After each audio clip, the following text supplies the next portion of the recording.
No niin. Tämä on nyt meidän toinen tuotantokausi vähän pitemmän mallisen pausin jälkeen. Ja Tervetuloa kovasti takaisin. kuinkas teillä menee? Meillä menee hyvin. Joo, nyt meillä mennään ihan jees. Me nyt ajateltiin, kun meillä on vähän kertynyt noita kuuntelijatarinoita, että varmaan nyt ainakin tämä ensimmäinen ja ehkä jopa toinenkin jakso tältä kaudelta niin vetää ihan suoraan sillä kuuntelijatarinalinjalla. Ja niitä saa lähettää aina. Meillä ei ole semmoista, että vaan se tiettynä aikoina saa lähettää. Aina saa lähettää tarinoita. Mielellään sähköpostissa, mutta jos ei käytä sähköpostia, niin Instagramin kautta löytyy myös. Joo, sekin toimii.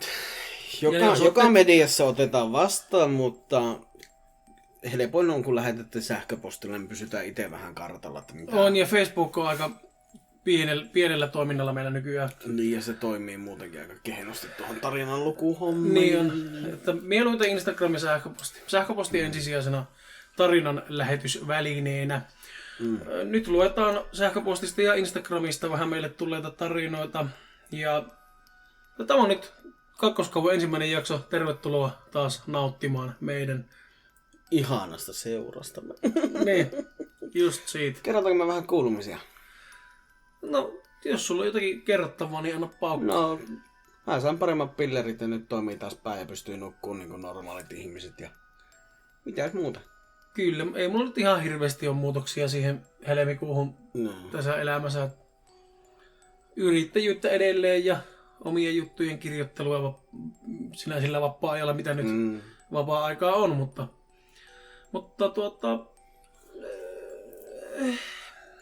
meikäläinen alkaa nyt vähän itseä niskasta kiinni noiden taidehommien kanssa seuraavaksi. Mä laitan taas räpsiä semmoista kauhutaidetta tuonne oma Instagramin puolelle ja löytyy edelleen sen saman Steam Soap-nimimerkin takaa niitä. Niin, kannattaa käydä sitäkin seuraamassa. Parin vuoden paussi tässä nyt puoli vahingossa perkele, niin pitää nyt alkaa vähän kunnostautua tässä näiden hommien kanssa, kun mulla alkaa kummakin kämpätä räjähtää kohta tavarasta ja toista piti alkaa jo vähentää, koska toinen oli liian täynnä. Niin, kun hommaa vaan materiaalia, mutta ei käytä niitä mihinkään. Niin, se on yleensä, että jos alkaa olla semmoinen taidekaupan verran romua tuossa huushollissa, niin se jossakin vaiheessa alkaa olla silleen, mulla alkaa lattia sanoa riksaraks ja box, niin. Ja saattaa alakerran naapuri tykätä vähän kyttyriä, jos sä hyökkäät niin sen tonteille. Joo, on se tympiä saada aamupaskalla Makeisylli. Niin, kyllä mielessä ehkä toinko romuut, mutta oi vittu tän kuulostanut sen paremmalta täytä romuut silleen kuin meikä. No niin, on niin. Mielenkiin mieluummin makea kuin romut. Niin. Joo. Mä en tiedä, osataanko me tehdä tätä enää, mutta toisaalta... Joo, osataanhan me mennä vaikka vasemmalla käin. Toisaalta mä en tiedä, ollaanko me koskaan hirveästi osattukaan tehdä, vai ollaanko me tehty vaan ihan osaamistaidosta huolimatta. Noniin, mutta eiköhän alkuun lässytykset sikseen. Me ollaan taas täällä, te olette taas edelleenkin siellä. Ja teitä on hirveästi uusia. On tullut paljon uusia tarinoita. Paljon uusia tyyppejä, jotka on alkanut seuraamaan. Ja... Aletaanpa räpsi. Eli kuuntelijoiden tarinoita, mitä meille on losahellut tonne meidän sähköpostiin ja Instagramin saapuneiden kansioon. Ja ruvetaan tältä vanhemmasta päästä purkamaan. Ja jos sä oot lähettänyt meille esimerkiksi maaliskuussa tarina, mitä me nyt ei lueta, niin sitten se tarkoittaa sitä, että mulla on hukattu se. Niin jos meillä on löydetty sun tarinaa, lähetä se uudestaan. Niin. Helppoa ja yksinkertaista. Ja sitten oikeasti lähetä se, jos me ei nyt tässä... Montako jaksoa meillä tähän mahtuu nyt näistä? Aina kuuntelijatarinoihin. 1 tai 2. Katsotaan miten etenee. Joo.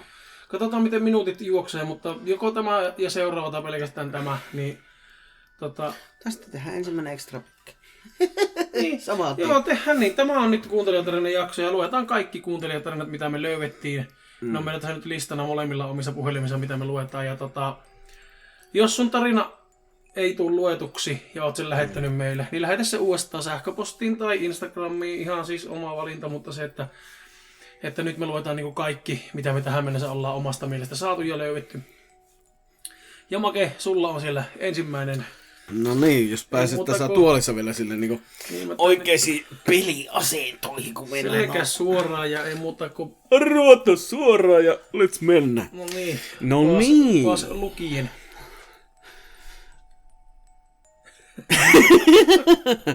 No niin, tästä lähtee. Story by Mari Galleri. Joo, luin mä se oikein. Joo. Olin onnellinen tehdessäni... Ai niin, tästä alkaa tarina. Olin onnellinen tehdessäni hyvät kaupat maalaistalosta. Muutin sinne yksin. Moni sukulaiseni ja ystäväni tiedustelivat, että miten uskalsin asua itsekseen keskellä ei mitään. Naureskelin, että no eipä minua täällä maalla uhkaa muut kuin villipedot jällekin liikkuvat vain öisin. Taloni sijaitsee keskellä ei edelleenkään mitään. Lähinaapuri sijaitsee noin kilometrin päässä. Tämä sopii minulle erinomaisesti, koska olen luonteeltani erakko, eikä juurikaan kaipaa ihmisten seuraa. Olin onnellinen pienessä kartanossani, hoidin kasvimaata kesäisin, pilkoin puita talvisin talon lämmittämiseksi. Elätin itseni maalaamalla tauluja varakkaalle ihmisille. Kaikki oli juuri kuten aina olin unelmoinut. Öisin katsoni kirkasta tähtitaivastani ja kiitin onneani, kun sain tämän paikan itselleni. Elin parasta aikaa elämässäni useita vuosia. Onni kuitenkin särkyi yhtenä päivänä. Kuulin kummallisia ääniä, kun olin juuri käynyt nukkumaan. Äänet olivat täysin kuin jonkun ihmisen puhetta, täysin erilaisia, vaikkapa talon rakenteessa, vilistäviin hiirten ajattamiin ääniin. Luulin kuulevani sanoja, mutta en täysin erottanut niitä. Ajattelin, että näin valveunia ja vaivuin syvään uneen. Heräsin siihen, että joku nukkui vieressäni. En aluksi uskaltanut liikahtaa, koska minut valtasi kylmä tunne ja silkka pelko. Sitten päätin, että en voi koko aamuyötä maata näin, ja käännähdin vieressä tuntuvaa painoa kohti. Siinähän ei ollut ketään. Kosketin käsilläni patjaa vieressäni ja aina mitä tunsin oli kylmä kohta patjan laidalla. Aamulla laitoin kokemani painajaisen piikkiin. Meni monta viikkoa ennen seuraavaa kokemusta. Nautin alkavasta keväästä ja möyhisin multaa puutarhassani tulevan kauden istutuksia varten. Maalasin kepeitä tauluja ja saunoin lähes joka päivä. Elämä oli ihanaa. Nautin erityisesti ystävieni vierailusta. Näinä kertoina siivosin huolella, laitoin hyvää ruokaa ja varasin viiniä illalle. Meillä oli aina mukavaa, joskin muutamat ystäväni valittivat kylmästä vedosta olohuoneessa. En itse ollut huomannut mitään sellaista. Kai olin tottunut talon oikkuihin. Kaiken kaikkiaan oli äärimmäisen mukava alkukesä. Eräänä päivänä kaikki muuttui. Tunsin oloni kummallisen raskaaksi. Ja luulin kuulevani ääniä. Ääni. Tuli yö ja olin vaipunut syvään uneen. Heräsin siihen, että tunsin paineen tunnetta rinnassani.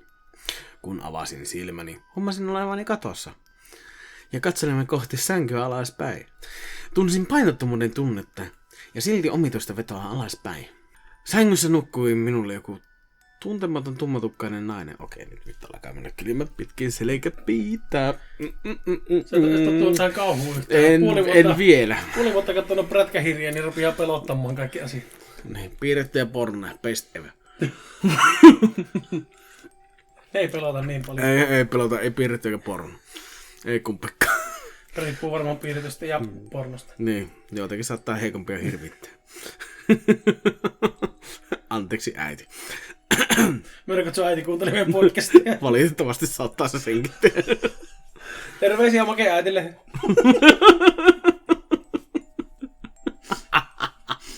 Oi kauhean. Oi voi. No, katsotaan 30, eikä se tiedä jo. Mitä sä oot sanonut aikaiseksi? niin, toivottavasti ei kaikkea. Yritin ryömiä pitkin kattoa kohti seinää, jotta pääsisin alas. Nainen sängyssäni heräsi, katsoi kirkkaan sinisellä katseella suoraan silmini ja alkoi kirkua. Pelästyin ja aloin huutamaan itsekin. Koko varataloni oli sähköistynyt ja halusin paeta. Heräsin kuitenkin pian ja huomasin makavani omassa sängyssäni yksin. Sydämeni hakkasi rinnassani niin kovaa, että pelkäsin kuolevani.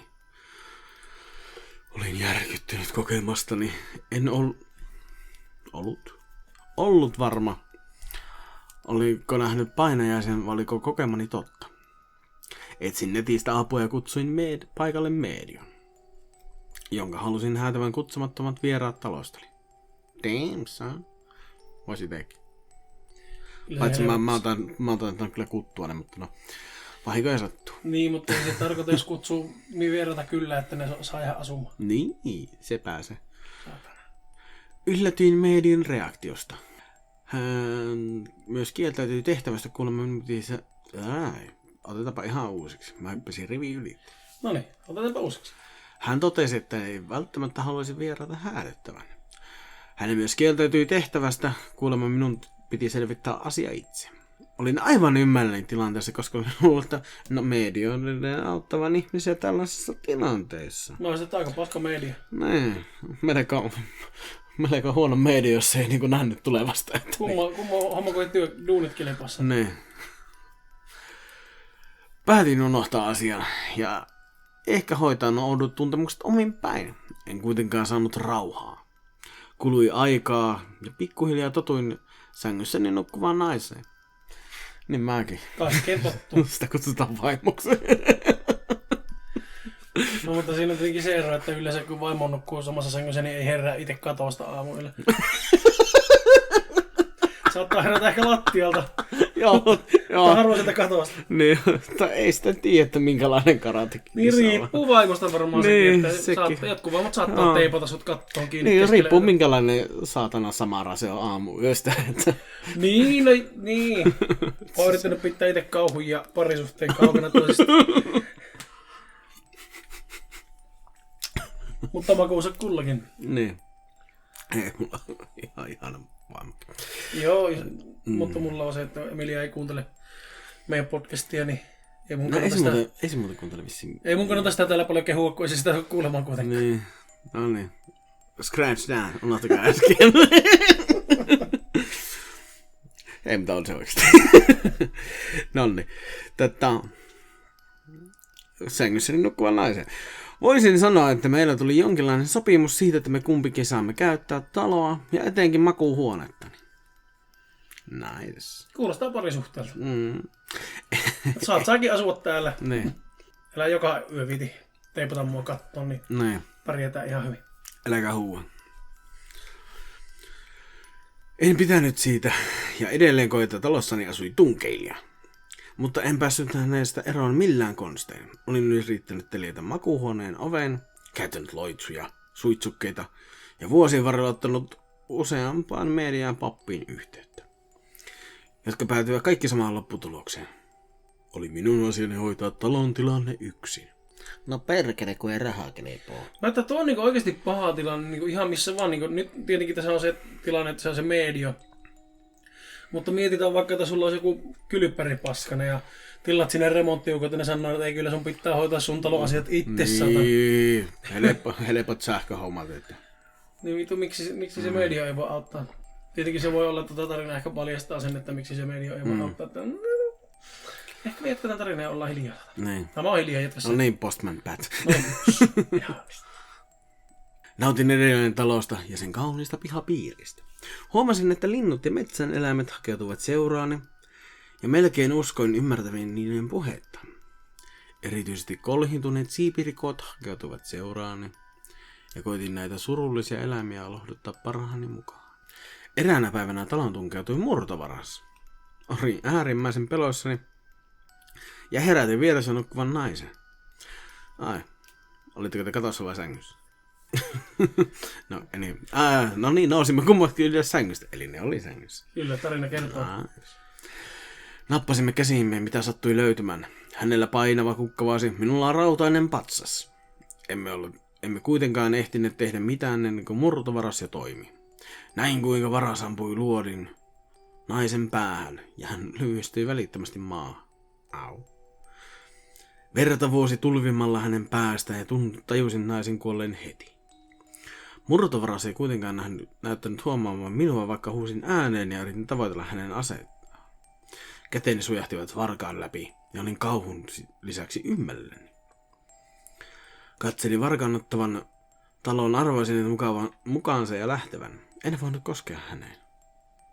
What? Okei. Okay. Tää on vähän tulee 6. aistin viboja. Se mistä.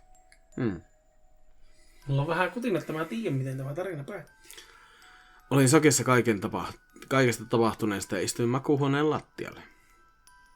Hetken siinä oltuani tummatukkainen nainen laskeutui viereeni ja laski kätensä olalleni. Hätkähdin ja tunsin välittömästi suurta kauhua. Ei surua, vaan kauhua. Koska olin muutama tuntia sitten nähnyt hänen kuolevan murtovarkaan luoteihin. Olin varma, että nainen palasi kuolleesta nautamaan minua. Nainen, mikä tuo oli?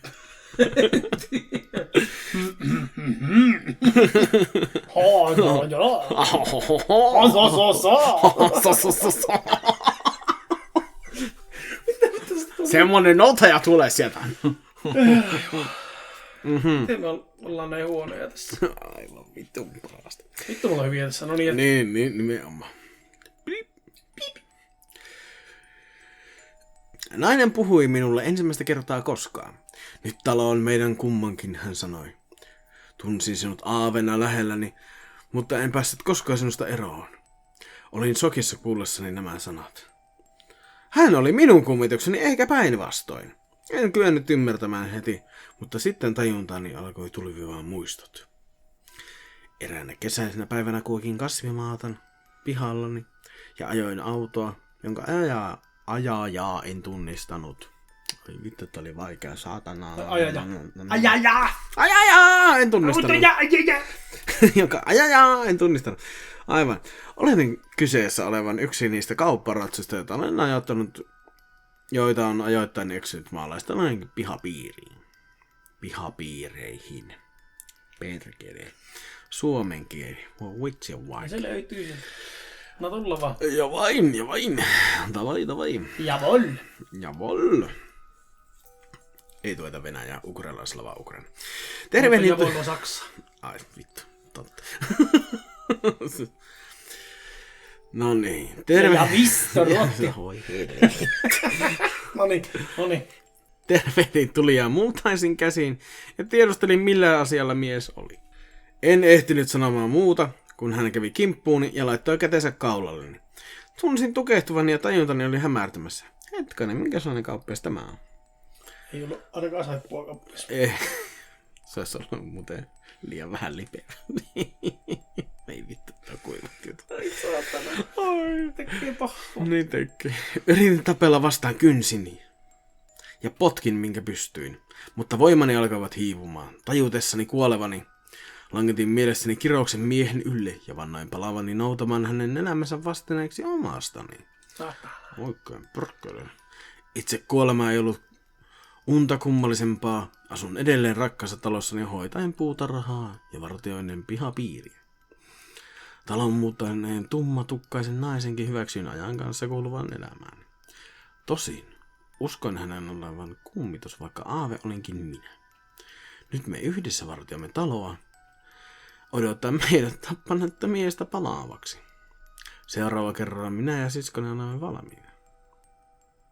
Tervetuloa. Mä sanon, että 6 asti viboja. Se ei tiennyt olevansa kummitus, vaikka se olikin kummitus. Helvetin hyvä. Tykkäsin tuosta tarinasta kovin. Olin mä silloin lukenut sen silloin, kun se lähetettiin, mutta se lähetettiin helmikuussa, niin mä en muistanut enää. Puoliakkaa sitten. Moniakkaa asioita, mutta miellyttävä tarina, tykkäsin kovasti. Ja lukijakin oli ihan jees. 16/5. Kiitos. 5/5.5 ja vielä puoli pistettä päälle, terveisin Niilo 22. Sitten seuraava tarina on ehkä vähän huumoripainotteisempi. Ja tarinan lähettäjän nimimerkki on Late.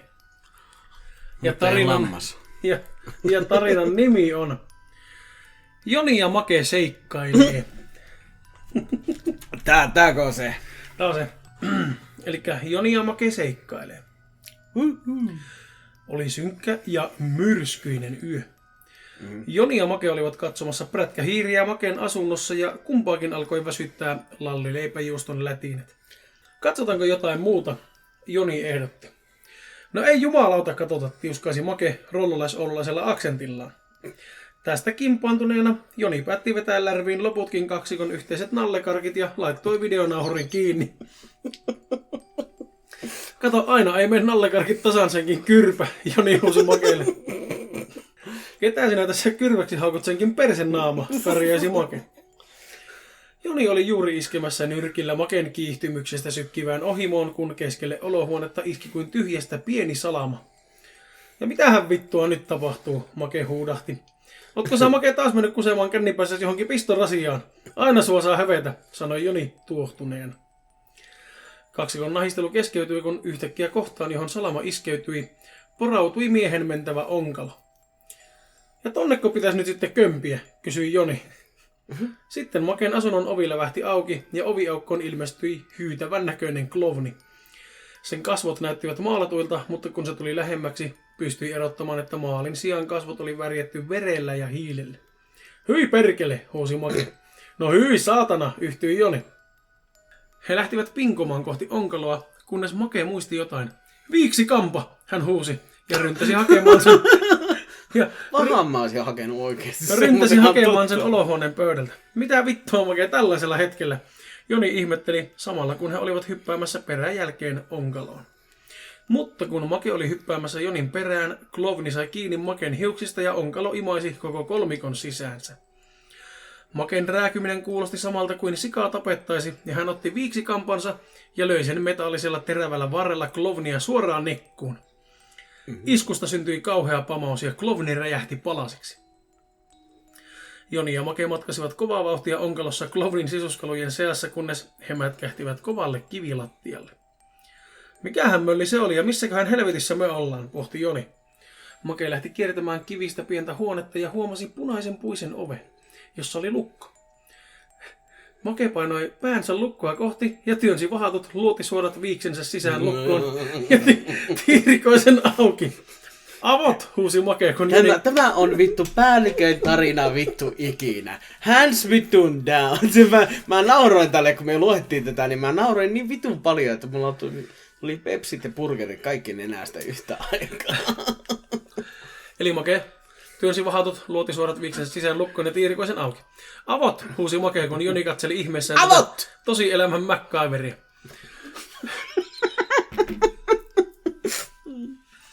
Kun he avasivat oven, sen takaa paljastui kymmeniä nukkeja ja yhdelläkään ei ollut silmiä. Nuket olivat antiikisen näköisiä ja nuhjuisia rumiluksia. No hyi saatana, Joni ja Make huusivat yhteen ääneen. Nuket olivat huoneessa siten, että niiden välissä kulki käytävä ja jätkät lähtivät kulkemaan sitä pitkin. Ainut valon lähde hämärässä huoneessa oli soihdut seinille, jotka loimusivat pahaenteisesti. He eivät ehtineet kulkea kovinkaan pitkälle käytävää, kun he huomasivat sen päässä liikettä. Joni potkasi pari nukkea pois tieltään ja nappasi soihdun itselleen ja lähti kulkemaan kohti käytävän päätä. Make oli virittänyt viiksikampansa valmiiksi ja seurasi Jonia keskittynyt ilme kasvoillaan. He haukkoivat henkeä, kun he näkivät, mitä käytävän perällä odotti. Siellä oli 2 metriä korkea jättinukke, jolla oli 10 eri suuntiin sojottavia käsiä. Tällä nukella oli silmät, mutta ne olivat pikimustat. Yhtäkkiä nukke avasi suunsa ja sieltä valui verta ja sisäelimiä. Jätkät eivät aikailleet, vaan Joni otti pitkän palan paksusuolta ja lätkäsi sillä nukkea samalla kun Make teki tuplasaksipotkun. Olma mitään. Tuplasaksipotkun. Kokeilla vuosta. Jätkät eivät aikailleet, vaan Joni otti pitkän palan paksusuolta ja lätkäsi sillä nukkea samalla kun Make teki tuplasaksipotkun ja lävisti nuken oikean silmän viiksikammalla. Nukke pillastui ja alkoi karjumaan raivoissaan ja huimimaan käsillään kohti jätkiä. Joni onnistui väistämään iskun, mutta Make sai iskun vasten kasvoja ja lyhistyi lattialle. Nyt vittuilit väärälle kyrvelle senkin mölli, huusi Joni. Nyt vittuilit väärälle kyrvälle senkin mölli, huusi Joni ja heitti soihdun nukkea kohti ja repäisi paksusuolen poikki tehden siitä nuntsakut. Joni iski nukkea 10 kertoja sarjatulituksella ja se kaatui soihdun päälle ja syttyi tuleen. Joni nosti Maken ylös ja he lähtivät juoksemaan kohti käytävän perällä olevaa ovea, joka onneksi oli auki. Ovi oli portaali suoraan Maken eteiseen ja he löivät oven kiinni perässään. Jätkät kävelivät takaisin olohuoneeseen ja istuivat hengästyneenä sohvalle. Joni painoi prätkähiiret pyörimään ja sanoi, kuule Make, sori niistä nallakarkeista ja kyllä me voidaan katsoa pelkästään prätkähiiriä. Ei se mitään, mutta mistä opit tuommoisia ninja-liikkeitä, Make kysyi. No, minä olen katsonut Salaa Turtlesia. Salaa Turtlesia. No, mä oon kattonut Salaa Turtlesia, vastasi Joni. Maken silmät lahjentuivat teelautasin kokoisiksi ja hän huusi, vittu mikä kyrpy. Tarinan opetus oli, että älä syö itse kaikkia nallekarkkia. Amen, brother, amen. Oi voi. Mutta koko olihan vittu mailla nuntsakko. Aika kova. Semmonen tarina sieltä. Kiitos Lateelle. Lateiden määrä. Kiitos Lateelle tarinasta. Kiitos Late. Todella hauska tarina. Aivan saatana hyvä. Tykkäsin kyllä. Se voi olla, että me saatiin sitä... Muotisuora terävillä. Se voi olla, että me saatiin sitä itse ehkä enemmän irti kuin kuuntelijat, mutta... Kiitoksia kovasti Late. Thanks, man. Sittenhän ei muuta kuin siirrytäänpä seuraavaan. Seuraavaan aiheeseen. Oliko siinä nimimerkkiä? No eipä ole. No alla lukee, että Mikael, niin sovitaan, että se on Mikael. No niin, terveisiä vaan Mikaelille sinne minne ikinä. Mikaelin, niin kiitos tarinasta, niin Mikael. Vittu prätkäiri, mitä ei saat. Opitaan ja opetellaan. Niin, tästä alkaa. Katso, Lukas. Jack osoitti rapistunutta taloa puiden lomasta. Mennäänkö tutkimaan? Jack kysyi. Oli nuori, noin 14 vuotta, ja Jack oli minua. Mahtava tää Jack. Jack, kyllä semmonen jämäkkä. Vittu myöhkäs. Satana. Vittu syö pottuja, vittu makkaraa ja vittu pullaa. Otana piimää. Pörkölä. Ja jaloviinaa. Piimää ja jaloviina ja yhdessä saatana. Joo, hirttökösi niminen drinkki. Puolet kirjopiimää ja puolet jaloviina. Hyvin perkele. Mutta se on vähän niinku keski-ikäisen miehen partavesi, että pitää käydä perkele tuonne lähimmälle asemalle, jos loppuu autosta bensa. Miehekästä perkele. No niin, Jack. Jack. Tosiaan, Jack. Kysyi. Olin nuori, noin 14 vuotta, ja Jack oli minua vuoden vanhempi, joten tietenkin minun täytyy esittää rohkea Jackille. Luonnollisesti. Totta kai. Nyökkäsin vaisusti ja kävelimme kohti yhdessä... Mitä vittua mä aloin? Nyökkäsin vaisusti ja kävelimme kohti... Mitä vittua? Kävelimme yhdessä reippaasti kohti vanhaa taloa. No justi. Nyökkäsin vaisusti ja kävelimme yhdessä reippaasti kohti vanhaa taloa. Talo kohosi meidän edessä ja sen seinistä irtoili pieniä paloja valkoista maalia. Talo haisi kamalalle. Teillä on siellä homeongelma. Sisäilma. Sisäilmausongelma. Ilmasta sisään. Jack astui reippaasti sisään ja vastahakoisesti taapersin hänen peräänsä. Perässä. No niin, hyvä Make. Katto oli täynnä hämähäkiseittiä ja havaitsin pari lukkia, jotka roikkuvat katosta. Mikä tämä ääni? Se on sketsihomma ääni. Joo, tämä nyt perkele jää. Havaitsin pari lukkia. Anteeksi tästä. Havaitsin pari lukkia, jotka roikkuvat katosta. Yhtäkkiä kuulin äänen. Ehdin juuri kääntyä. Kun latti oli pettänyt Jackin alla. Hän tippui kellarikerrokseen. Katsoin alas ja kauhistuksin näin Jackin maassa. Hän oli varmasti kuollut, sillä lauta oli läpäissyt hänen rintakehänsä ja veri oli joka paikassa. No silloin harvemmin pysyy enää hengissä. Joo, silloin kun veri tulee ulos ruumiista, niin se on yleensä huono merkki. Yleensä. Ja nimenomaan ruumiista. Niin, ja rintakehästä varsinkin. Niin. Se pitäisi olla siellä sisällä. Yleensä. Näin jonkin mustan lipovan Jack... Mitä? Joo, näin jonkin mustan lipovan Jackin luo. Okei. Olin kauheasta kankainen ja musta oli jo kumitti Jackin olemattomiin. Joo, voimme ihan oikein. En jäänyt katsomaan enempää, vaan juoksin täyttä vauhtia kohti suoraan huoneeseen. En aikaa kertoa kellekään tapahtuneesta, vaan menin nukkumaan. En halunnut, että he syyttäisivät minua tapahtumista. Aamulla äitini puhutti oveen. Herätys, Lukas! Se on nyt se äitin ääni.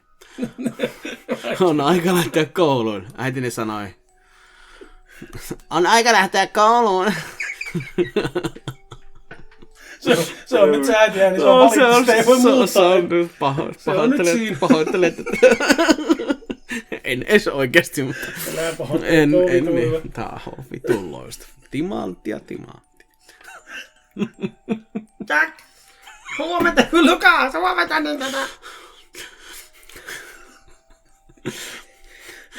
Herätys, Lukas!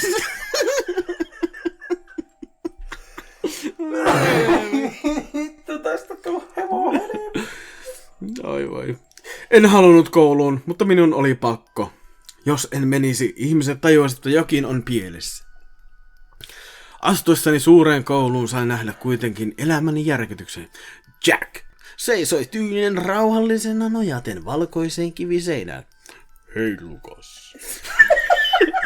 Nyt tämä on Jackin ääni. 15 vuotta. Joo. Se oli vuotta vanhempi. Jumalauta, mikä ääni on. Jumalauta. Oi vittu. Oho. No niin, hei Lukas. Jack sanoi kävellessä minua kohti. Ai et mutta ollut enää Jackia, sori. En aikonut katsoa häntä silmiin, sillä näinkö hän kuoli. Juoksin kotiin hakemaan suoraan tietokoneelle ja rupesin hakemaan vastausta Googlesta tähän omituiseen tapahtumaan. Googlasin ensimmäinen, että kaveri palaa kuolemasta. Kuulostaa oikeesti ihan 14-vuotiaan korvitukselta. No nimenomaan. Kaveri tipahti lattian läpi ja rintakehästä meni lauta ja nyt se on tuolla koulussa. Suomi 24. Jep. Mutta sain vastauksia vain zombien elokuvia. Pitkän ajan hakemisen jälkeen löysin miehen nimeltä Mark, jolla oli ollut sama ongelma. Markin vaimo oli kuollut onnettomuudesta, mutta oli ollut pian Markin luona uudestaan. Ystävystymme Markin kanssa ja hän kertoi minulle näistä mustista olioista. Aina kun hän kertoi jotain, yleensä havaitsin sen myöhemmin. Näin olioita nyt joka paikassa, matkalla kouluun, koulussa ja kotivihallani. Olin oppinut, että he eivät ole vaaraksi. He korjasivat virheitä. Olin menossa kouluun, kun näin, että musta ankeuttajan näköinen huppupäinen oli joku kyltin luo. Ja korjasi siinä olevan kirjoitusvirheen. Niin, eli siis sen Jackin ei kuulunut kuolla, niin ne korjasi sen virheen, ne mustiaiset. Niin, no ymmärtääkseni. No mutta jos sitten hän tarkoittaa, että sen virhe on korjattu, niin ei se sitten välttämättä haittaa, että se ei ole kuollut. No katsotaan, mitä tarina etenee. Tosiaan, kirjoitusvirheitä korjattu sitä kyltistä ja...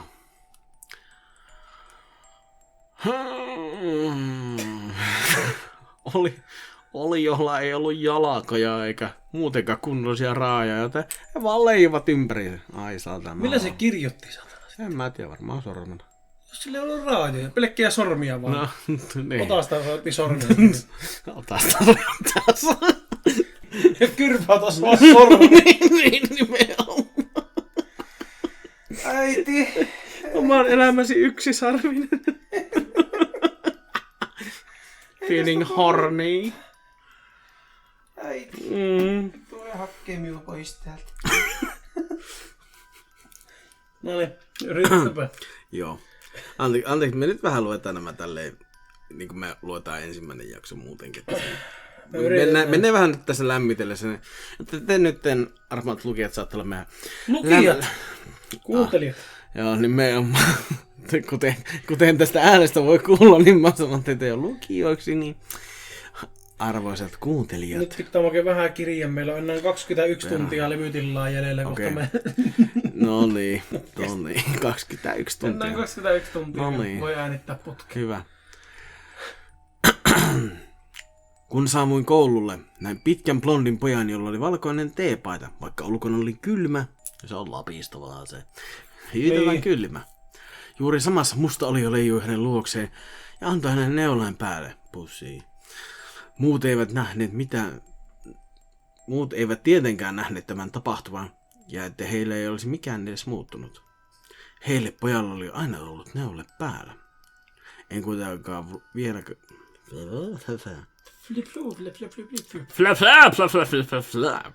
En kuitenkaan vieläkään voinut puhua Jackille. Se tuntui ilkeältä vältellä häntä, mutta en voinut muutakaan. Joo, se ilkeä, jos se Jack on niinku korjattu virhe, niin se Jackhän ei itse edes tiedä, että se on kuollut. Niin se vaan ihmettelee, että miksi tuo nyt välttelee mua, tuo mun paras friendi. Niin. Kun koulu loppui, kävelin kotiin ja huomasin, että Mark oli yrittänyt soittaa minulle, joten soitin hänet takaisin. Hei Mark! Tuo on nyt Lukaksen ääni. Kyllä. Mark vastasi videopuheluun. Hei Lukas!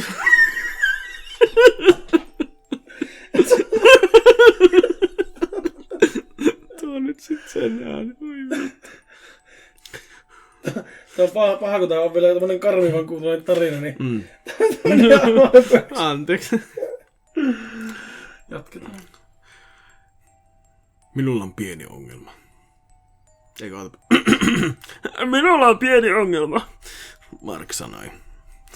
Antaa kuulua. Sanoin. Ne oliot. Mark aloitti henkästi. Ne oliot. Mitä niin? Ei ota tätä.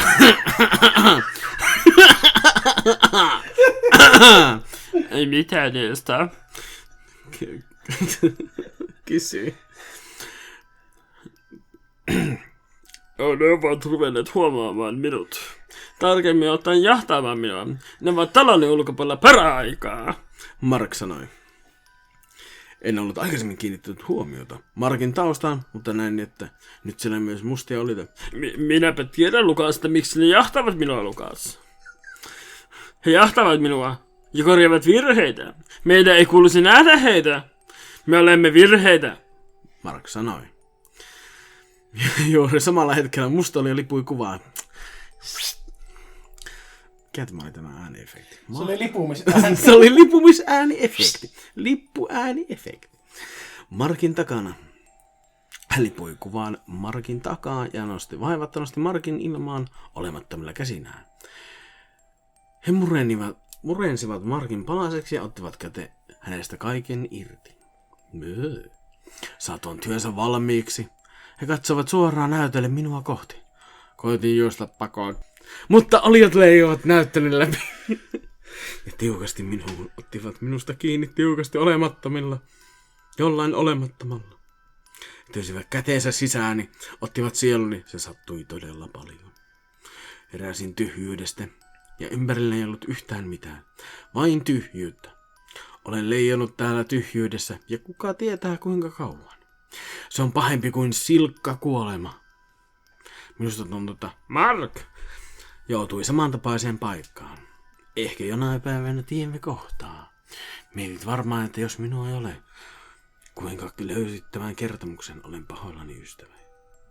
Tämä on ensimmäinen virheesi. Mikael.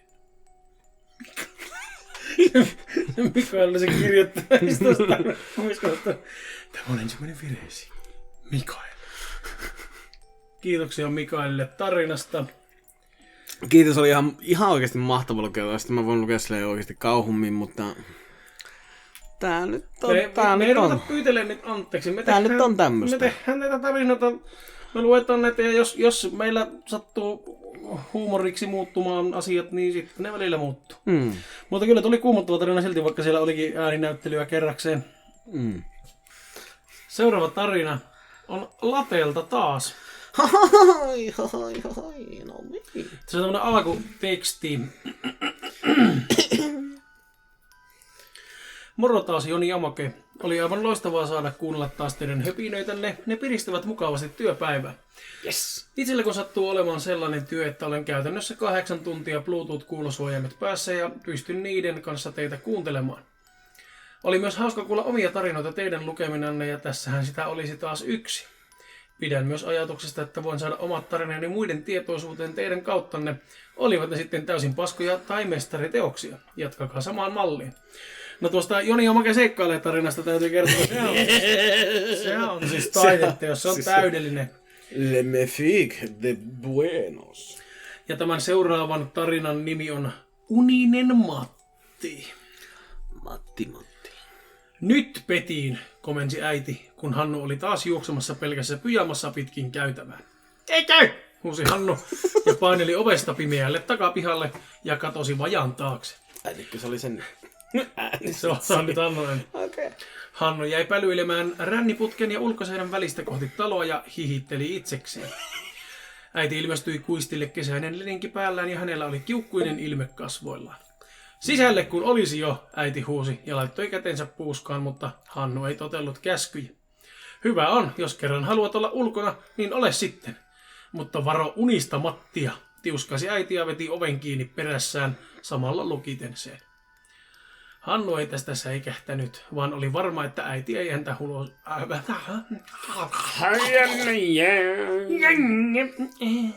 Hannu ei tästä säikähtänyt, vaan oli varma, että äiti ei häntä ulos jättäisi. Ei unista Mattia ole edes olemassa, tuhahti Hannu. Kuitenkin, kun Hannu oli piileskellyt 5 minuutin verran, hän alkoi kyllästyä pelleilemään. Hän astui esiin vajan takaa ja alkoi kävellä kohti taloa, kunnes jokin rasahti takana olevassa metsikössä. Hannu kääntyi ympäri ja näki metsän reunassa resuisen miehen, joka oli pukeutunut raidalliseen ja liian tahrimaan pyjamaan, joka oli repaleinen. Mies otti muutaman askeleen Hannua kohti ja Hannu näki miehen tarkemmin. Miehellä oli vaalea puolipitkä ja hamppuinen tukka, jonka päällä hän piti jonkinlaista myssyä. Mies otti vielä muutaman askeleen ja Hannu kauhistui nähdessään miehen kasvot kuun kelmeässä valossa. Ne olivat ryppyiset ja juonteilla ja niissä oli lukuisia märkiviä arpia ja haavoja. Näytti, että ne olisivat palaneet. Miehen avonaisesta suusta näkyi mädät hampaat painuneena mustiin ikeniin. Yhtäkkiä mies kohotti vasemman kätensä, jossa hän roikotti isoa juuttisäkkiä, joka näytti olevan verentahrima. Miehen kasvot vääntyivät kammottavaan virnistykseen ja hän alkoi harppomaan Hannua kohti hieman ontuen. Hannu lähti pakokohun vallassa juoksemaan kohti kuistin ulko-ovea ja juuri kun hän oli tarttumassa sen kahvaan, mies veti hänet pois sen luota ja puri Hannua. Mies upotti mädät hampaansa Hannun poskeen ja puri niin, että veri tirskui poskesta, aivan kuin hän olisi ottanut maistiaisen. Hannu mätkähti kuistin laudoitukselle ja hän yritti vielä hapuilla ovea, mutta mies nosti hänet istumaan ja veti säkin Hannun päälle. Mies vetäisi säkin reunasta niin, että Hannu kaatui ja mies lähti raahaamaan holtittomasti sätkivää säkkiä kohti metsää. Hannu huusi kuin hyeenä ja yritti rimpuilla ulos säkistä, mutta aivan turhaan. Mies alkoi nauramaan hyytävän käheällä äänellään samalla lipoen huuliltaan verijäämiä ja katosi pikkuhiljaa pimeyteen. Hetken päästä Hannun äiti ilmestyi kuistille kuultuaan kovia ääniä, mutta ei nähnyt poikaansa missään. Hän huhuili Hannua, mutta vastausta ei kuulunut. Hannu! Hannu! Hannu! Voi Hannu! Ainoa merkki Hannusta oli rannekello, joka oli pudonnut kuistille. Äiti tiesi, että poika ei lähtisi minnekään ilman sitä. Äiti järkyttyi, kun hän näki kuistilla myös veripisaroita. Hannua lähdettiin oitis etsimään naapuruston voimin ja myöhemmin poliisin toimesta.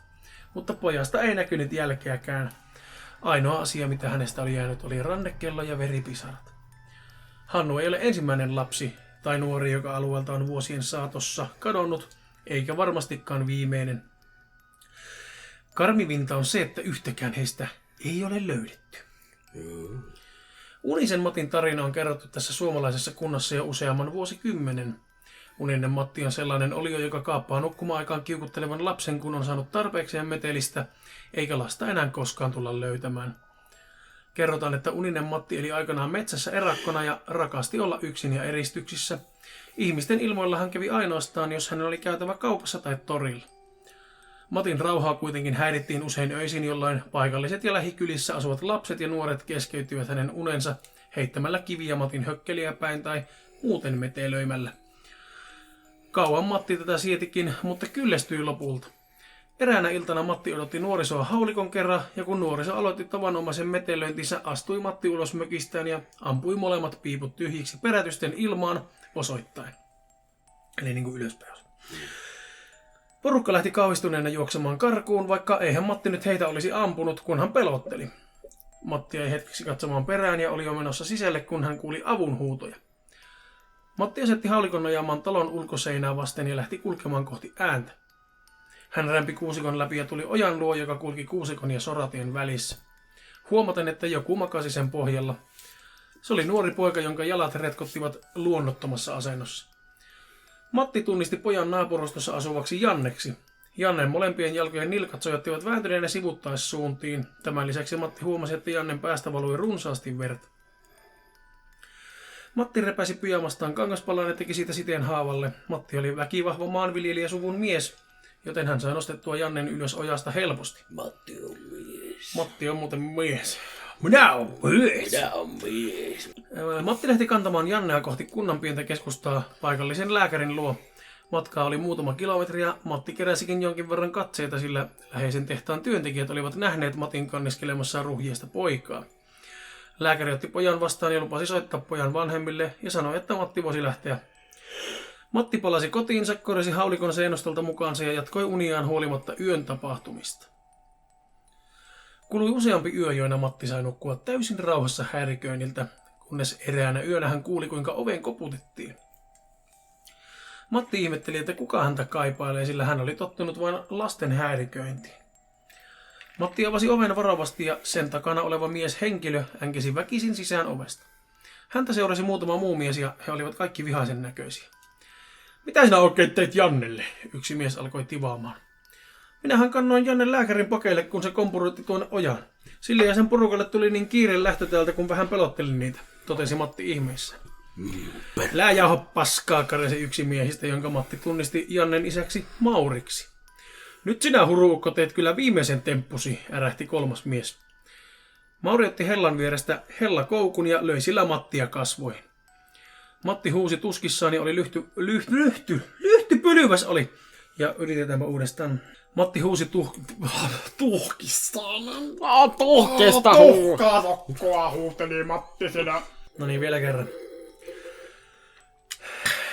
Matti huusi tuskissaan ja oli ryhtymässä vasta rintaan, kun kaksi muuta miestä hyökkäsivät hänen kimppuunsa kaataen hänet maahan. Mauri käveli Mattia kohti ja nosti oikean jalkansa ilmaan, samalla kihisten vihasta. Matti tuijotti Maurin saappaan pohjaa, kun Mauri polkaisi sillä Matin kasvoihin niin, että Matin nenä musertui sen alle ja kuului karmiva rusahdus. Matti menetti tajuntansa ja jäi makaamaan lattialle. Miehet sytyttivät Matin hökkelin tuleen ja poistuivat paikalta. Hetken päästä paikalle saapui palokunta, mutta Mattia ei saatu enää pelastettua. Hän oli tukehtunut palokaasuihin ja lisäksi hän oli osittain palanut. Janne oli ollut liki viikon sairaalahoidossa ja hänen isänsä kävi välillä katsomassa häntä. Eräänä vierailukertana Janne oli yhtäkkiä havahtunut siihen, että Mattia pitäisi kiittää ja sanoikin tästä isälleen. Mauri ihmetteli, että miksi ihmeessä Mattia pitäisi kiittää, hänhän oli pahoinpidellyt Jannen. Janne katsoi äimistyneenä isänsä ja kertoi, että Mattihan hänet oli pelastanut, kun hän oli itse ojaan kompuroinut ja telonnut itsensä. Mauri valahti aivan kalpeaksi, hän oli juuri tappanut syyttömän miehen. Syyttömänä syntynyt. Ja kuollut myös. Näistä tapahtumista johtuen unisen Matin kostonhimoinen henki on jäänyt kulkemaan lähistölle ja ken tietää, kuka lapsista onkaan seuraava uhri. Jumalauta. Semmoinen. No niin. Sitten ei muuta kuin niitä seuraavaan tarinaan makee sieltä No niin. Moi, ketä te tyypit ikinä oottekaan? Mä keksin sulle niin tuo äänet, sori vaan. Kerta me ollaan jotakin tyyppiä, niin sitten me ollaan sille moi. No moi! Anna moi. Heipä hei. Tyypit moi! Moi tyypit. Jos sanot, että jollain nimimerkillä tän, niin mun lähetysjuttu paskan. Niin sanokaa yökarnevaalit fani, mutta eikö mennään tähän. Lähetysjuttu paskan! Joo, mennään tähän, mutta tähän tarinan juttuun. Tää on tapahtunut mulle ja mun siskolle, kun mä olin 5V ja mun sisko oli 10V. Me oltiin mökillä ja mä ja mun sisko nukuttiin ullakolla. Mä aloin nukkua, mutta sitten mun sisko käytti vielä puhelinta ja sitten mun sisko herätti mut ja kysyi, näit sä ton? Ja mä vastasin, että nukuin ja en mä nähnyt mitään. Naurahdin ja aloin nukkua uudelleen. Siskoani pelotti niin paljon, ettei saanut unta. Aamulla heräsin ennen siskoani ja tunsin, että kun joku olisi tukistanut hellästi hiuksistani ja säikähdin kovaa niin paljon, että kiljahdin. Kovaa! Siskoni heräsi! Siskoni kysyi, mitä sinä täällä kiljut? Tää on nyt sun sisko ääni, sori vaan. Satana! Olin niin shokissa, etten pystynyt vastata. Siskoni mumisi jotain ja jatkoi uniaan. Minä jollain hiton taijalla uskalsin mennä hakemaan lasillisen vettä. Heti kun pääsin narisevat kapeat portaat alas, kuulin kiljahduksen ullakolta. Juoksin todella kovaa ylös ja katsoin, mikä se kiljahdus oli. Siskoni näytti riivatulta, jos nyt totta puhutaan. Kysyin, että mikä hätä siskollani oli, ja siskoni vain käveli kuin zombi alakertaan. Jäin yläkertaan, koska mun siskoni oli liian pelottava 5-vuotiaana mun mielestä. Aloin leikkiä hevosleluillani, kunnes näin pikimustana hahmon tuijottamasta ikkunasta. Aina tosi hyvä merkki. Musta hahmo. Hip hei. Hyi helvetti. Säikähdin todella paljon ja kiljuin äitiäni tulemaan ullakolle. Mutta äitini ei tullut ullakolle. Paskamutsi. Satana äiti. Äitit aina pillaa kaikki. Mieti, kun äitit oikeasti tulisi paikalle silloin niin oikeaan aikaan, kun asioita tapahtuu, niin vittu, lapset vois joskus todistaa, että ihan oikeasti täällä on mörköjä ja... No niinpä. Saatana, äidit pillaa kaikki. Jaa, vitun muksut vitulla kanssa. Niin, ei siellä mitään kyllä tämä. En löytänyt äitiäni, siskoini enkä puoli-isääni. Olin noin 1,5 tuntia yksin, tai ainakin niin luulin. Aloin itkeä, koska pelotti. Ja koska vanhempani olivat poissa, enkä tiedä missä he olivat. Sitten keittossa tuli hämähäkki. Ja säikähdin, koska pelkää hämähäkkiä ihan vittuusti. Hämähäkki juoksi oven raosta ja menin katsomaan, mitä keittiössä tapahtuu, koska hämähäkit on usein siellä piilossa. Kävelin keittiöön ja näin jotain pelottavaa. Sen ison pikimustan hahmon, joka oli varmaan 2 metriä pitkä. Hyi.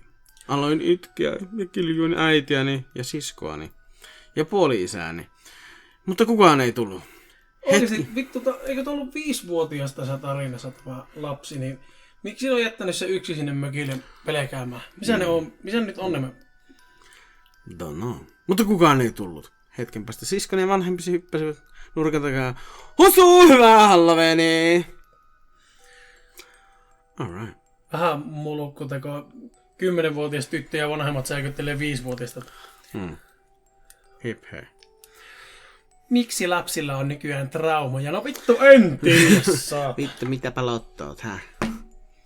Oli semmoinen tosielämän tarina. Täältä tulee tämmöinen tosielämän tarina. En mä tiedä, onko tämä tosielämän tarina, mutta luultavasti. Ja tämähän meni seuraavalla tavalla tämä tarina. Tämä tarina on nimimerkiltä Lettu. Saanko mä lukea yhden lyhkäisen tuossa välissä? Saat, luopa yksi lyhkäinen tässä välissä. Tämmönen seuraava tarina on vielä kuin Toesucker 556. Niin se on nimimerkki.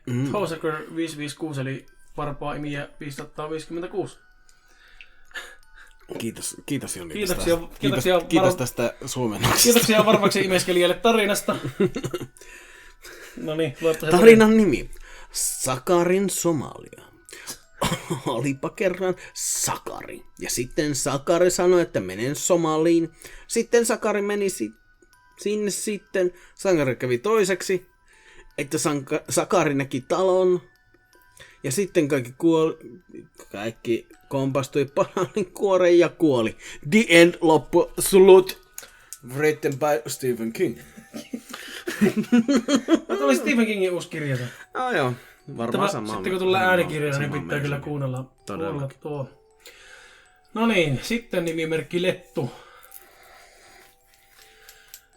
Olin perheeni kanssa mökille ja oli viileä syksy. Olimme menneet saunaan perheeni kanssa illalla. Olin tuolloin 11 vuotta ja olin viimeisenä saunassa. Vanhempani olivat menneet edeltä, mutta jäin vielä pariksi kierrokseksi saunaan, mutta en mennyt ulos. Tämä varmaan pelasti henkeni, sillä kun olin pukeutumassa näin jonkin vilahtavan ikkunan edestä. En sanonut selvää mikä se oli, sillä oli jo pimeää. Pukeudun ripeästi ja olin juuri astumassa eteiseen, kun oven takaa kuului matalaa murinaa ja hetken päästä raapimista. Olin jähmettynyt kauhusta ja tunsin kylmien väreiden kiirivän selkäpiitäni pitkin. Hetken päästä tämä loppui ja mietin kauhuissani, mikä helvetti se oli. Ajattelin, että en voisi jäädä saunaan koko yöksi ja päätin lähteä mökkiä päin. Ennen lähtöä nappasin raskaan hiilihangon telineestä ja rautin ovea hitusen. En nähnyt ketään ja tunsin itseni pelästyneeksi idiootiksi. Lähdin juoksemaan mökkiä päin. Kuulin takaani puskan heilahtavan ja lähdin kiihdyttämään vauhtia. Kuulin jonkin syöksyvän perääni ja se saavutti minua. Huusin täysiä, kun tunsin sen haisevan hengityksen niskassani. Kompastuin juureen ja ajattelin tämän olevan tässä. Olio asettui päälleni niin, etten pääsisi pakoon. Tunsin sen terävät hampaat jo ranteessani. Kun kuulin aseen jyrähtävän. Olio hätkähti ja pakeni puskaan, ja ennen kuin ehdin nähdä sen. Kun kohotin katseeni, huomasin isäni juoksevan luokseni pistooli kädessä. Hän oli kuullut huutoni ja hakenut aseensa varastosta. Sain tästä elinikäiset traumat mökkiä kohtaan ja rupesin kammoamaan pimeitä metsiä. Myöhemmin sain selville, että oli ollut täysikuu ja naapurimme koira oli karannut iltana ennen tapahtumaa. Ottakaa huomioon, että olin vielä nuori ja tämä hetki oli minulle varmaan elämäni pelottavin hetki. Toivon, että nautitte tarinasta ja sitten kylmiä väreitä kuumottavin terveisin Lettu. Thanks, Lettu.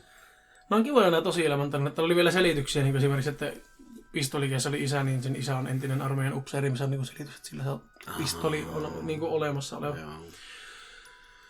No niin. Eli siis jos haluatte kutsua mua lähettäjänä jollain nimellä, niin se on edelleen ihan vain Yön karnevaalit fani, mutta let's go to the story. Suuton mies. Eräänä koulupäivänä Simo, Jukka ja Pekka perseilivät keskustelivat... Ei, sehän meni ihan päin helvettiä se. Simo, Jukka ja Pekka Perseilevä keskustelivat TV-sarjoista. Jukka ja Pekka Perseilevä puhuivat aina jostain jännittävistä sarjoista, mutta aina kun Simo katseli televisiota ja yli K15-ohjelmat alkoivat, äiti hätisti Simon huoneeseensa. Jukka ja Pekka Perseilevä puhui monista ohjelmista, mutta Simon mielestä kiinnostavin oli kummitusselvittely, jossa tutkittiin, ovatko huhut tosiaan ja selvittelevät niitä jne. Jukka Perseilevä. Se suuton mies oli hitsin jännittävä. No jep. Simo, mistä te puhutte? Jukka, siitä uudesta kummitusselvittelyjaksosta, se oli sikaa kriipi. Simo, voitteko te vaikka vähän kertoa siitä jaksosta? Pekka Perseilevä. Joo, siinä oli semmonen TV, josta näkyi miehen naama, sillä miehellä ei ollut suuta ja sen silmät oli pikimustat. Ruudun takaa. Jukka. Joo, ja sit kun sä näet suuttuman miehen ekan kerran, niin joku sun sukulainen tai ystävä kuolee. Pekka Perseilevä. Ja jos sä näet sen tokan kerran, niin sä ite kuolet. Simo. No selvisikö se juttu, että mikä on se suuttuman miehen takana tai jotain? Jukka. Ei. Ensi viikolla kun tulee uusi jakso, niin siinä selvitellään se loppuun. Simo toivoi, että jokin ihme tapahtuisi, että hänkin pystyisi katsomaan jakson. Simoa kiinnosti se hyvin paljon. Seuraavana keskiviikkona Simo katseli TVtä, kunnes yhtäkkiä TVn näytölle pamahti ilman varoituksia suuton mies. Simo kirkaisi ja yritti vaihtaa kanavaa, mutta kaukoselin tuntui siltä, kuin se olisi kilometrien päässä Simon kädestä. Mutta sitten Simo huomasi, että se oli pelkkä mainos. Huomenna kummitusselvittelyssä jatkuu suuton mies. Kello 21. Simo oli säikähtänyt todella paljon, joten hän päätti sulkea TVn. Kuitenkin muutamia tuntia myöhemmin Simon äiti tuli Simon huoneeseen ja sanoi: Sairaalasta soitettiin, Anni-täti on saanut sydänkohtauksen, hän on hyvin huonossa kunnossa. Pystyisitkö huomenna olemaan yksin kotona, kun minä ja pikkuvelisi Eemeli menisimme Tampereelle sairaalaan katsomaan Anni-tätiä? Sairaamaan! Lähetään Saimalle sainaamaan. Simo sanoi, että kyllä kai. Simon toive oli toteutunut ja hän voisi katsoa uuden kummitusselvittelyjakson. Äiti sanoi, että Sirpa tulee vahtimaan sinua, mutta hänellä on iltavuoro, joten hän on täällä suunnilleen 10 aikaa illalla. Okei, vastasi Simo. Seuraavana päivänä on torstai. Äiti tuli hakemaan Eemelin ja he lähtivät pienen matkalaukun kerran. He olisivat Tampereella yön yli. Äiti oli vuokrannut Simolle Disney-DVDtä ja hän katseli niitä. Muutaman tunnin päästä Simolle tuli nälkä ja hän meni keittiöön tekemään mikropizzaa. Hän laittoi keittiön putkilampun päälle ja teki pizzassa. Sansa. Niin. Simo söi ja meni jatkamaan Disney-leffojen katsomista. Tuntia myöhemmin Simosta alkoi tuntua yksinäiseltä, joten hän laittoi viestiä Jukalle. On ihan yksin kotona ja on sairaan tylsää. Jukka vastasi, no jos olet yksin kotona, niin nythän sä voit katsoa sen kummitusselvittelyjakson. Simo oli unohtanut kummitusselvittelyn kokonaan, mutta häntä jännitti liikaa, joten hän päätti katsoa vain Disney-leffoja. Hän katsoi Keisarin uudet vaatteet loppuun, joten hän painoi kaukosäätimestä nappia, josta DVD-levy tulee ulos DVD-soittimesta. Kone surisi hetken, sitten TV-näyttö pimeeni. DVD-soitin sylkäsi DVDn ulos, näyttö oli musta, vaikka Simo oli laittanut jo uuden DVD-levyn soittimeen. Ihan yhtäkkiä suuton mies pomppasi näytölle. Simo muisti, mitä kaverit oli sanoneet. Kun sä näet suuttoman miehen ekan kerran, niin joku sun sukulainen tai ystävä kuolee, ja jos sä näet sen tokan kerran, niin sä itse kuolet. Simo yritti kiljua, mutta ääni ei tullut kurkusta. Mutta sitten TV alkoi räksyä ja poksua. Yhtäkkiä TV pamahti tuleen. Sitten Simo tajusi, hän näki suuttoman miehen ensimmäisen kerran ja Annita sai sydänkohtauksen. Hän tajusi, että nyt olisi hänen vuoronsa. Simo alkoi pimeässä hourien liikkumaan kohti ulko-ovea. Hän yski paljon, kun hän oli päässyt ulko-ovelle. Kun hän oli päässyt ulko-ovelle, hän tajusi, että ovi oli sisältäpäin lukossa. Sitten hän alkoi houria kohti avainkaappia, mutta happi loppui ja hän kaatui lattialle. Hän huomasi, että lattian rajassa oli enemmän happea ja pakotti silmänsä auki. Hänen yläpuolellaan savusta oli muodostunut suuttuman miehen kasvot, jotka näyttivät nauravan. Simoa itketti, mutta yhtäkkiä hän kuuli takaansa kovan rysähdyksen. Sirpa oli tullut juuri oikeaan aikaan. Sirpa veti Simon pois huoneistosta ja pamautti oven kiinni. Hän soitti 112 ja palomiehet saapuivat. He saivat tulipalon sammutettua nopeasti, mutta taloa piti tuulettaa aamuyöhön asti. Seuraavana päivänä äiti ja Eemeli tulivat takaisin. Äiti huokaisee. Nyt pitää ostaa vain uusi TV ja vähän kunnostaa kotia, mutta onneksi on vakuutus.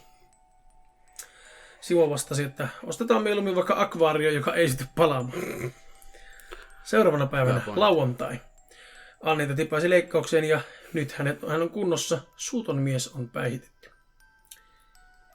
Se ei ainakaan suunapäänä mennä. Ei mennyt. PS, ootte parhaita, älkää ikinä lopettako podcastien tekemistä. Eikö ole outoa, että kohta 11-vuotiailla on näin vilkas mielikuvitus? Ja onko outoa, että kohta 11-vuotias kuuntelee kauhupodcastia? No, ihan sama. Moikka! No moikka, Yön karnevaalit fani. Nyt pakko myöntää, että nyt kun jälkikäteen, kun oli lukenut 2 tarinaa tältä käyttäjältä ja sai tietää, että se on 11-vuotias, niin... No on joo. Niin oikein niinkö... Mielekkään kuulostaa. Kova juttu. Se ehkä sitten mennytkään se mun ääninäyttely ihan. Ei, mä just, että se sun ääninäyttely siihen edelliseen Yön karnevaalit fanitarina, niin sehän meni ihan nappiin siinä mielessä. Niin, siinä mielessä. Nyt sulla on siellä taas kuule Yön karnevaalit fanitarina ja sitten seuraava on taas, että näitä on. Onko ne taas? Kyllä, okay. Mielikuvitusta löytyy. No niin. Jälleen kerran, jos haluatte kutsumaan lähettänä jollain nimellä, niin Yön karnevaalit fan olisi tosi hyvä. Se on aika kova. Se on kyllä kova. Juu, mennään vaan tosi tapahtumakauhujuttu. Tää on kyllä, näin 11-vuotiaan kirjoittavaksi, nämä on ihan viihdyttäviä. Tää tapahtui mulle ehkä 4 viikkoa sitten. Mä ja mun vanhemmat jo suunniteltiin vuokrakesämökkiä, mihin me mentäis tänä kesänä. No tällä hetkellä kesänä vähän mun mennyt kalua, mutta no kiva homma. Pardon us, me ollaan oltu vähän pausilla. Me löydettiin kiva mökki, katsottiin sen tietoja jostain, jossa kerrottiin kaikkea siitä mökistä. Siellä kerrottiin, että jotain traagista oli tapahtunut, siellä ei kerrottu suunnilleen, että mitä. Muuten unohdin kertoa, että sellainen metsästäjien mökki tai sellainen, että siellä metsästään tai siellä on kaikki verstot, joissa eläimistä tehdään muusia ja veret roiskuu. JNE. Sitten oikeasti mä googlasin sen mökin ja scrollasin tyyliin varmaan vikalle sivustolle, mikä siellä oli. Ja avasin sen. Se vei Dark Webiin ja aloin miettiä, että miten Dark Web liittyy siihen mökkiin. Enkä ollut samanlainen kuin näissä kaikissa tarinaa jutuissa, vaan panin koneen kiinni ja menin nukkuun. XD. Legendaarinen XD. Meitä mökeillä aina illalla. Etitään mökkejä aina illalla. Okei. Okay. Sitten mä heräsin yöllä kovaan pamaukseen. Mä menin pesäpallomailan kanssa kerran kattoo, että mitä siellä oli, koska on tosi helposti peloteltavaa ja vainoharhainen. Niin sit mulla on pesäpallo aina mun huoneessa ja aina yöllä mukana, jos menen vaikka vessaan XD. Sitten huomasin, että meidän kylppäriovi oli pamastu apposen auki ja meidän kylppäriovessa oli hakane, että ei me koira eikä kissakaan kopaloon napostelee kissan jätöksiä. Nami. Eli toisin sanoen se olisi ollut ihan mahdotonta avautua itekseen. Itsestään. Sitten laitoin kylppärioven taaskiin, hakasen kerran ja menin nukkuun PP-pesäpallomailla mun vieressä. Seuraavana päivänä mun vanhemmat oli mennyt jo töihin, sisko oli isällään ja mä olin ihan 100% yksin kotona. Mut kuitenkin kuulosti, että joku heitteli tavaroita ja oli lemmikkien kanssa sohvalla olkkarissa. Menin katsomaan mun siskohuoneeseen, että olisiko tullut takaisin isältä kotiin. No ei oo tullut. Sitten meni sinne, mistä heittelin ja riehumisen ääni kuului, eli mun huoneeseen. Kun mä avasin oven, niin mua päälleen tuoli. No niin, toivottavasti ei ollut Artakin, että käy kipiä. Tai ihan mikä tahansa tuli käy kipiä. Mulla on vieläkin kiva jälkeen mun naamasta, että vauhdilla tuli. Sitten katsoin mun huoneeseen ja se oli räjähtänyt! Sitten lukutoukkana mä menin kirjastoon lainaan kirjan hengistä ja vastaavista, joita on tavattu Suomessa. Niin siinä kirjassa kerrottiin räyhähengestä. Räyhähengen oletustiedot 1. Räyhähenki on pelkkää energiaa, eli sitä ei voi nähdä.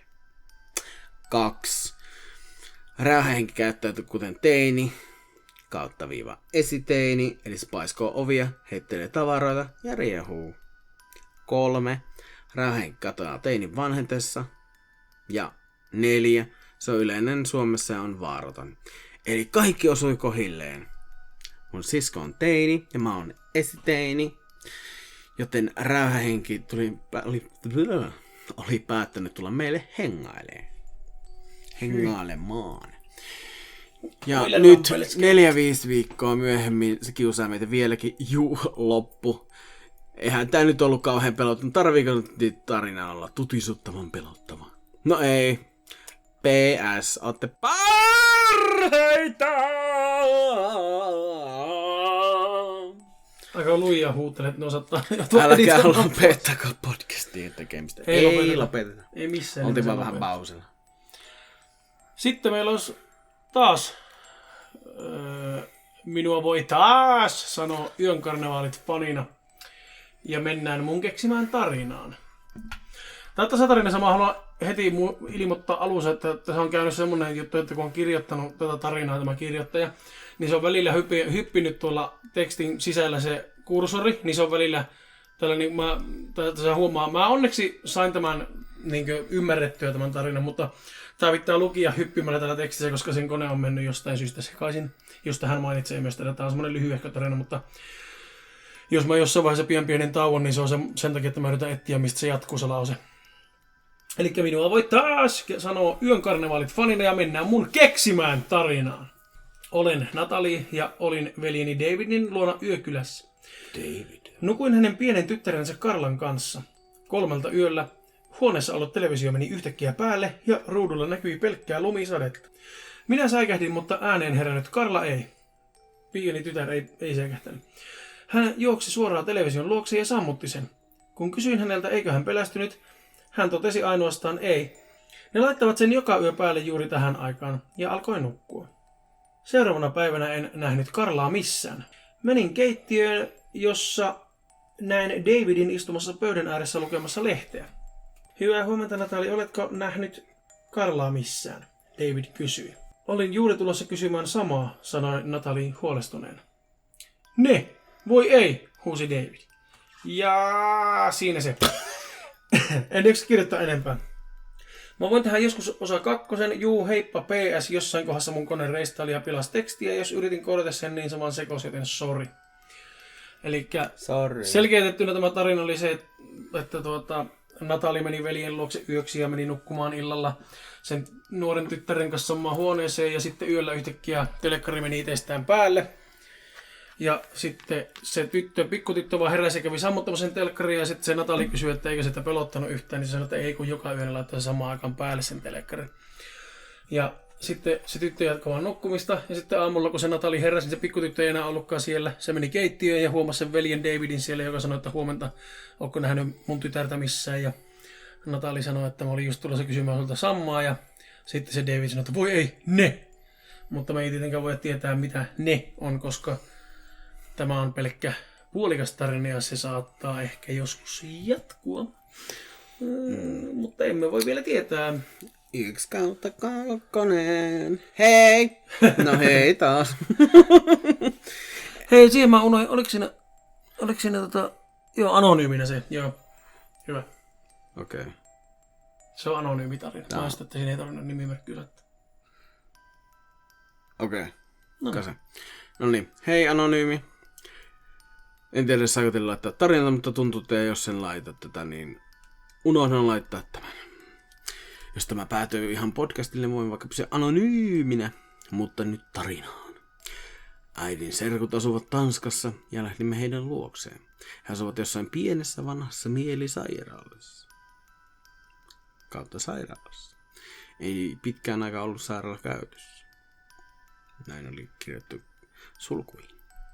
No, sinne menimme. Minä ja siskoni saimme molemmat omat huoneet. Vanhempani nukkuivat samassa huoneessa. Istuin keittiössä, jossa näkyi olohuoneeseen ja sillä ei välillä ollut mitään seinää. Olkkarissa istui nukke, sellainen pirun iso mollamaija nukke. Hyi. Ja sillä oli oma keinutuoli. Totta kai sillä oli. Totta kai sillä pitää olla oma keinutuoli. Hyi.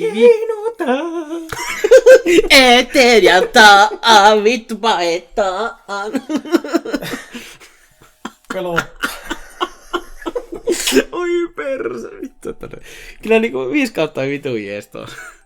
Huomaako, että on ollut puoli vuotta tauolla? Huomaa. Ai että, anteeksi kaikille kuuntelijoille. Ja Ei mitään. Ja olkaa hyvä! Olkaa hyvä, me tultiin. Olkaa hyvä! Me tultiin takaisin, me tultiin vähän hassummin takaisin. Nyt te tunnette sen oikeat meidät. Joo, niin sanotusti. Me ollaan ollaan oikeasti tämmöisiä. Ollaan ihan pellejä. Me ollaan tämmöisiä hupiukkoja, ei mitään pellejä. Me ollaan jestereitä. Ja direhtöörejä itsestään. No niin, kuitenkin, takaisin tarinaan. No nukkekammoisena menisin tästäkin lahkeeseen, löysät lörähtää, mutta sitten saavuin omaan huoneeseen. Ja tästä se kauhu alkaa. Huoneessa oli 4 seinää. No se on aika hyvä määrä seiniä huoneelle. Se on, Aika perus. niin. Loogisesti. Todellakin. Ja yksi niistä seinistä oli täynnä nukkeja. No hyi. Vieri viereltä koko seinä täynnä ja niin, ettei nähnyt edes seinän väriä. Hyi. Uskon, että naamani saattoi lasahtaa näkyvästi kalpeaksi. Jatkuu. 2/2. Kuulemma vieras vessasta oli jonain päivänä päättänyt. Joku oli päivänsä päättänyt.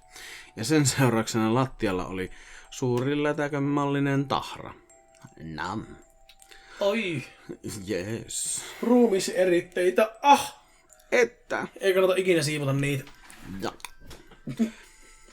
No, näin kevyesti kerrottuna öisin nukkeselta kuului koputtelua ja nuket vaihtuvat itsekseen paikkaan. Jippi. Otin silloisella puhelimella kuvan nukeista ennen ja jälkeen nukkumistani. Ja kyllä, siellä näkyy, että nuket olivat paikkoja vaihtaneet. Ja tämä perhe kuittasi tämän ihan normaaliksi. Siinä vaiheessa oman silmän nurkilla alkoi nousta virne ja siirryin samaan huoneeseen nukkumaan siskoni kanssa. Ei mikään yllätys, kyllä olisi ollut itselle. Joo, mä just, että siis kaikkihan tottuu niin silleen, että se voi olla, että kun tuommoisessakin tarpeeksi kauan möllötte, niin ei sua enää häiritä tommonen, mutta hyi. Ei ollut mukava kokemus ja lähtiessä yrittiin tyrkyttää nukkea matkamuistoksi. Totta kai. Kirottu nukke En Tanskasta ottanut. kotiin. Miksipä ei? Semmonen ottanut. tanskalainen pikku kirottu nukke, joo. Siis just tämä on ero niin tosielämän tarinoissa ja kauhutarinoissa niin keksityissä. Ja jos tuo olisi ollut keksitty tarina, niin totta kai se olisi ottanut sen nukeen. Se olisi vienyt sen kotiin ja peitellyt se sänky ja herännyt auna kuolleena sanana. Mutta joku tämmönen fiksu kuuntelija on kuunnellut meidän podcastissa ja ottanut sitä nukkea missä. Niin. Tai muutenkaan. Niin se, että järkeä kannattaa käyttää. Niin. Jos paikalliset sanoo. Niin. Siis aina se, että ei kannata turhan pöiten kotia kutsua yhtään mitään. Rauhahenkeä. Ei ihan mitään. Sitten tämmönen tarina meille tuli eilen illalla puoli 10 aikaa Instagramissa rämpsähti tarina meille. Ja tottahan me se luetaan, kun se meille eilen rämpsähti. Hei, jos haluatte lisää kuuntelijoiden tarinoita, tässä olisi yksi. Totta kai me halutaan. Aina halutaan. Innostuin kirjoittamaan, eli tuli aika pitkä. Jos on liian pitkä, ton alkuhöpinä voi jättää pois ja mennään suoraan asiaan. Ei todellakaan ole liian pitkä. Tämä on oikeastaan aika kompakti. Tämä on niin sopivan mittainen. Meillä nimittäin on semmosia pitkiäkin tuolla luettuna, mitkä on kestänyt niin yksi tarina yli puoli tuntia lukia. Että nekin on ehdottomasti miellyttäviä ja mukavia. On. Että kaiken mittaiset tarinat, welcome. Meillä on ollut 2 sanan mittaisia tarinoita, meillä on ollut 8 liuskan mittaisia tarinoita, että tarinan mitalla ei ole merkitystä. Jos se on hyvä ja me tykätään siitä, niin me ehdottomasti luetaan se podcastissa. Mutta let's jatketaan. Tässä ei ole mainittu nimimerkkiä, niin minä hänet anonyyminä nyt. Anonymisoin hänet nyt, että ei name dropata ketään ilman lupia. No niin. Mulla on tapahtunut paljon kaikkea niin sanotusti yliluonnollista. Kaikkea ei voi eikä kuulukaan selittää tieteellä. Usein tällaiset tapahtumat on todella kiinnostavia eikä häiritse ollenkaan. Esimerkiksi entisessä asunnossa, joka oli 50-luvulla rakennetussa kerrostalossa, mulla oli kämppiksenä kummitus. Ihan harmiton kaveri, joka välillä siirteli tavaroita ja teki outoja ääniä, mutta yksi aika pelottava tapaus tulee mieleen. Asuessani vielä vanhempien luona koulumatkani kulki metsän läpi. Alussa on pieni polku, josta tullaan isommalle polulle. Lähellä tätä polkujen risteystä on yksi kohta, jossa on vähän jännä tunnelma. Kerran ala-asteella kävellessäni pimeällä tässä kyseisessä kohdassa tunsin, kun joku koski mua selkään. Mutta en tietenkään nähnyt ketään. Vähän pelotti sen jälkeen kulkea siellä. Vuosien kuluessa ehdin jo unohtaa koko jutun, kun sitten lukiossa olin tulossa koulusta kotiin ja näin jonkun hahmon vilahtaman siinä samaisessa paikassa kadoten puiden taakse. Metsä on melko harvaa, joten olisin nähnyt, jos siellä olisi ollut joku ihminen. En tiedä, kuka se sitten oli, mutta jotain todella outoa tuossa paikassa on. Ja sitten Makesa lukee meille kaikista tuoreimman tarinan, joka on tullut meille tänään kello 13.21. Siinä jo mä itse asiassa lukasin täällä töissä nopeasti. Kun mä olin kaffepaussilla, mä ajattelin, no niin, nyt on meidän kuulijat kyllä niinku... Tää on nyt meikällä ihan täysin uusi tarina, koska mä en ole tätä vielä edes lukenut. Mä en tiedä yhtään, niin annapa Make kuule paukkua! Paukkua! Okei, toi menee niin. Voi. Laitanpas teille tämmöisen pikaisen tarinan, joka on erittäin tosi. Asuin silloin vielä äitini luona ja päätin keitellä meille jälkkäriksi vaniljakiisseliä. Että. Vanha kunnon vaniljakiisseli. Nyt olisi kyllä hyvä joku pikku kiisseli tähän. Voisi tänään kyllä lähteä ottaa vähän kiisseliä. Jätkä lähtee ottamaan tänne vähän kiisseli. Ohjeessa keskettiin laskea kiisselikattilaan jäähtymään lavuaarin viileään veteen. No tein työtä käskettyä, mutta olin saama halvauksen, kun kiisseli päästi mielipuoliseen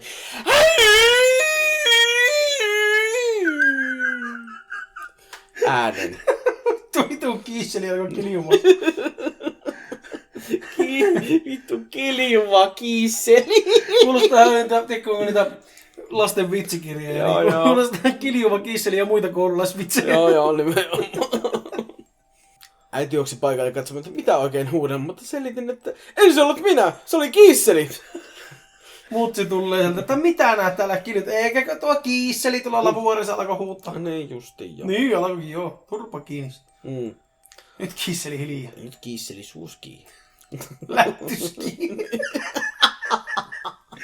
Oi vittu, lättyskii. Niin. Pakko kai tämä laittaa joku kiisseli hengen piikkiin. kun en ole saanut muutakaan järkevää selitystä. Mun käyttäjäni mä saan käyttää tähän, jos mennä tämän julkaista. Eli kiitos Johanna Taipale. Oli makosa. Oli kyllä makosa, mutta onko se sen käyttäjänimi? Ei oo. Eiku ei perkele. Eiku. Oota hetki. Vittu. Kiitos Josuko Alaviiva 85. Kiitos lähetyksestä.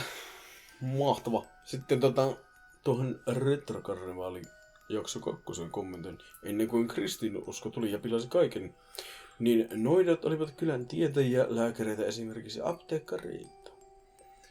Mustankirjan verenpidätysloitsu on tarkoitus pysäyttää verenvuoto, ja kalman hääntämisloitsu estää kuolleen henkeä jäämistä kummittelemaan. Suomalaiset noidat olivat pääosin hyviä. Ja niin mä ajattelinkin silloin kauan sitten, kaukana täältä, kun luettiin se Ja. mustakirja ja tehtiin se noita jaksoja, niin mihin mä epäilinkin, että se olisi niinkö veren pysäyttämisloitsu just semmoinen, että jos vuotaa vähän vereksiä, niin saadaan se tyrehtymähän ja näin, mutta Se oli vähän sitä aikaa vielä, kun me ei me ei tiedetty mistään mitään. niin.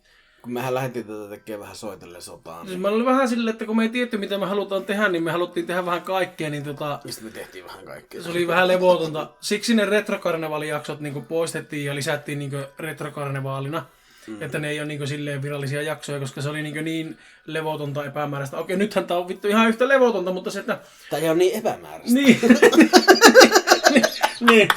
Se epämääräisyys kuitenkin jää vähän taastella, että se on nyt jonkunnäköinen punainen lanka, mitä yritetään rapata tuolla pitkin kyliä, mutta Mutta mahtavaa olla takaisin taas teidän korvissa. Ja kiitos kaikille tarinan lähettäjille, varsinkin noille uudemmille, kun niitä tuli tässä vielä lähipäiviä. Ihan viime minuutilla. Niin, vielä. käytännössä tänään tuli vähän, aloitettiin tuossa pari tuntia ennen kuin aloitettiin, tuli tuo viimeisin tarina, että ihan hyvin päästiin messiin. Jos ei luettu sun tarinaa, jos ei ole luettu yhdelläkään kuuntelijatarinan jaksolla sun tarinaa, ja sä oot lähettänyt sen meille, niin lähetä se meille nyt uudestaan yonkarnevaalit@gmail.com. Tai sillä IGs. Mutta mieluummin yonkarnevaalit@gmail.com. Sinne nyt se tarina, että läsähtää. Ja jos sulla on joku uusi tarina, jos sulla on tapahtunut jotain tai sä tykkäät kirjoitella semmosia kuumottavia tarinoita. Siis jos sä tykkäät kirjoitella omia juttuja, pelottavia juttuja, tai jos sulla on tapahtunut jotain, tai sun äitille tai mummulle tai isille on tapahtunut jotain. Tai kelle vaan. Ja nyt hei, mä valmiiksi sanon, että me halutaan tehdä semmonen jakso, missä käsiteltäisiin niinku lapsuuden pelkoja. Että kun lapsenahan aina just pelolla niinku kiellettiin niinku asioita. Esimerkiksi rippileireillä ja partioleireillä ja mummulassa ja muualla, niin aina on se joku kauhulegenda, mikä kerrottiin just joku... Ja sitten, nyt. Elää vielä sanoa eri juttua, kun tämä juttu on vielä kesken. No, jos sanotaan eri juttuja vuorotellen uudestaan ja uudestaan, niin sitten ei se ole mitään selkeyttä. Niin, jos te olette rippileirillä kuullut sen hirtetyn nunnan tarinan, tai jos mummulassa ei ole saanut mennä kasvimaalle ja siellä on asunut joku satanan peikko tai jotakin muuta, niin tämmöisellä kauhutarinoillahan on estetty lapsia, että esimerkiksi näkki, niin sehän oli sitä varten, että lapset ei mene liian lähelle vesistöä, että ne huu. Niin, jos teillä on niitä tarinoita, niin pankaa niitä aivan törkeästi niitä tarinoita, niin me voitaisiin tehdä semmonen jakso. Ja sitten me ajateltiin jossakin vaiheessa päästä teidät ääneen, muun muassa meidän podcastissa. Kyllä. Joo. Että me hommataan Yönkarnevaalit Badmobile.